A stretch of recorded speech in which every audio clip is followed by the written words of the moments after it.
How's the transition been so far? The transition's been great. I'm really excited about getting a chance to get back with the offensive line.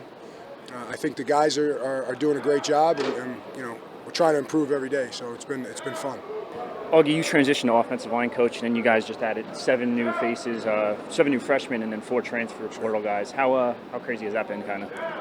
I'll tell you, to the guys' credit, especially the new guys that came in, the freshmen that came in, and the transfers, they've done a tremendous job of assimilating into the culture, right? And for us, that's everything. So it's been a lot smoother than probably expected. Bringing in all those different kinds of guys, how hard is it to kind of build a cohesive unit? Is that kind of the goal of spring, to have some cohesion by the end of this? Absolutely, especially at this unit, right? The offensive line, they have to be together, whether it's the first group, the second group, the entire room's got to play together.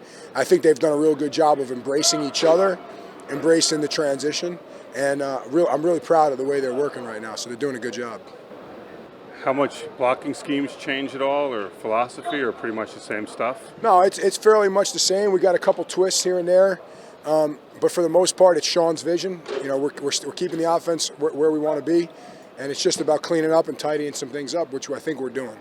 Augie, you played offensive line yourself at just about every level so far.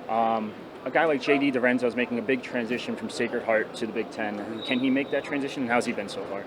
Yeah, JD's been a leader, right? His work ethic speaks for itself. That's going to be the thing that carries him in the Big Ten, right? He's a tremendous worker. He's a leader in the room.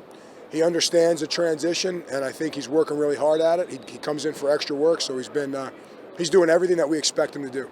How valuable has it been to have a guy like Curtis Dunlap, who obviously has played in the Big Ten before as a veteran guy? I mean, what have you seen from him? Yeah, I think anytime you can bring guys in that have Big Ten experience, the value is unparalleled, really, because it's hard. This league is hard, right?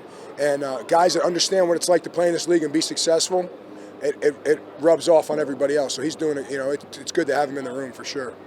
The first thing you notice when you look at these guys is just how much bigger and stronger they look. It seems like a basic thing, but how much of a difference does that make when? I tell everybody, this is a man's league, right? It's a man's conference, and you need big, strong, physical people to do it. A lot of that is a testament to Jay Butler and what we do in the weight room, every day. But it's definitely, it looks a little different, and hopefully the product is different on the field. What are you looking for from individuals? What kind of things do you really focus on to improve not only their fundamentals, but help them improve, whether it's bend, hand position, all that stuff?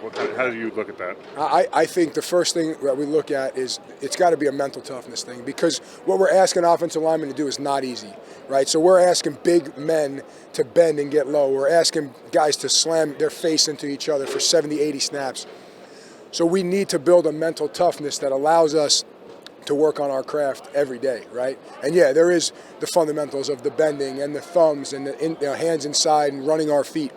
But really what we need to do and where we've started is building that mental toughness.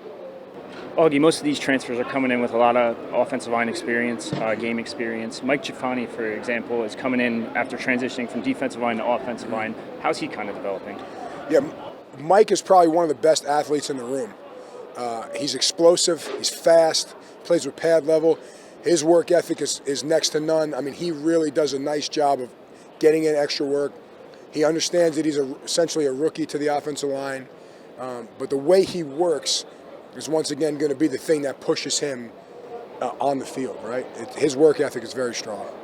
When do you feel like you would want to identify the best 5 going into the season? I mean, because obviously the last couple of years they weren't able to do that as they shuffled things around looking for that consistency. I mean, when do you feel like you would like to have that best 5 known? Yeah, I mean, listen, that's a hard thing to do because it's such an interesting position, right? First of all, everybody's got to stay healthy.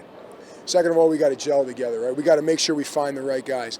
I mean, the sooner the better, but we're not there yet. We got to figure out, who are going to be those guys that do it consistently on a daily basis.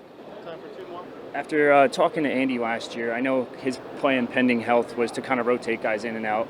I guess I want to say 7 to 8 total guys. Is that kind of your plan as well, or? Yeah, I think we need to play that many guys, right? It's like I said, the conference is hard. It's what we're asking them to do is hard, and obviously, the more guys that are prepared and ready to play, the better we're going to be, right? So yeah, I would expect that we play more than 5. Who or what has surprised you in a good way through spring ball so far? You know, I'm going to say as a group, right? I mean, there have been some flashes singularly, but I'm really proud of the way the group handles themselves on a daily basis. You know, they come to work every day. They're good in meetings, which sometimes is hard to do, right? If you're tired and we do things in the morning, so it's a little different. But they've been very good. They prepare themselves. They ask questions. They're coming in for extra help. And I think the group is tighter than it's ever been right now. And I think they're enjoying themselves. So that, to me, is a great positive.